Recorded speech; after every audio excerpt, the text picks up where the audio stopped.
नमस्कार, टेक्नोवाइसी च्यानलमा हजुरहरूलाई स्वागत छ। आज हामी माइक्रोसफ्ट वर्ड कसरी इन्स्टल गर्ने, फर्स्टमा ब्याकअप ओपन गर्ने, पेनड्राइभमा छ भने पेनड्राइभ इन्स्टल गर्नुहोला। यदि कम्प्युटरमा ब्याकअप राख्नु छ भने कम्प्युटरमा जानुहोला। ल कम्प्युटरमा मेरो ब्याकअप रहेको छ। ल माइ कम्प्युटरमा जाने, ल आफ्नो ब्याकअप ओपन गर्नुहोला। ल माइक्रोसफ्ट अफिस भन्ने यहाँ छ, ओपन गर्ने। ल त्यसपछि सेटअपलाई डबल क्लिक गर्ने।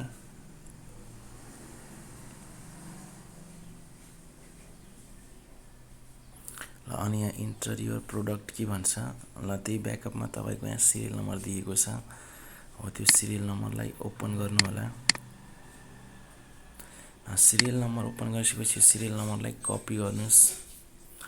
ल कपी गरिसकेपछि कन्ट्रोल सी नि गर्न सक्नुहुन्छ। ल कपी गरिसकेपछि यता सेटअपमा क्लिक गर्नुहोला। त्यसपछि यहाँ कपी भएको कीलाई पेस्ट गरिदिनु होला। ल अनि कन्टिन्यूमा क्लिक गर्नुहोला। आइएसएफमा टिक लगाउने, कन्टिन्यू गर्ने। त्यसपछि इन्स्टल या कस्टम अनि जुनसुकै गर्न सक्नुहुन्छ। ल मैले चाहिँ इन्स्टलमा क्लिक गरेँ।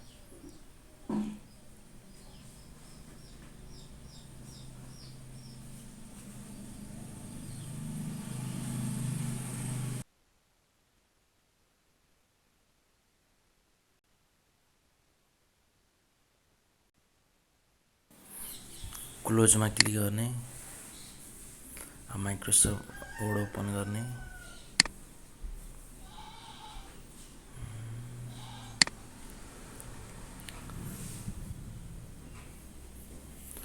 वर्ड ओपन हुँदैछ।